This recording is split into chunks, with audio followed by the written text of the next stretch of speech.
about more than 10 years, I've been fascinated, like many, with what's going on. Was in Northern Europe, working out of the Baltics when Crimea was annexed, and was a lot of this came on Twitter. The platform used to be known as Twitter. Was a lot of European leaders would talk about their disappointment and solidarity with Ukraine, but when it came to actually doing something, it felt like they were passing a hot potato and sent it over the Atlantic. I wonder how much of what we're seeing right now out of the administration and President Trump is a call to Europe and the European leaders and the allies that we've traditionally had to pick up that hot potato and start doing something a little bit more concrete to win and preserve the peace in Ukraine.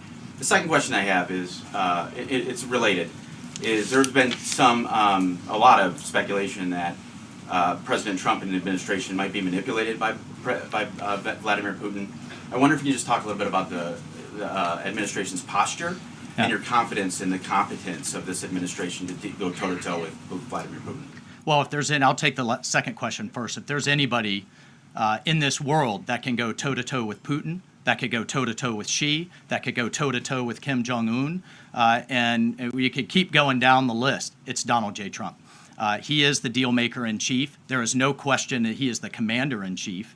And I, for one, and I think all Americans and around the world should have no doubt about his ability to not only handle Putin, but to handle the complexity of driving this war to an end.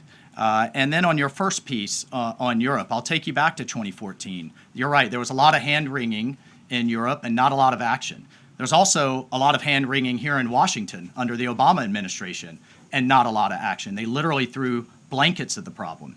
And so I'll remind everyone that Putin had some type of conflict, invasion, or issue with their neighbor under President Bush with Georgia, under President Obama with Ukraine 2014, not under President Trump 45, and again with President Biden in 2022. The war should have been deterred. The war should have never happened, and I have no doubt it would not have happened under President Trump and will stop under President Trump again.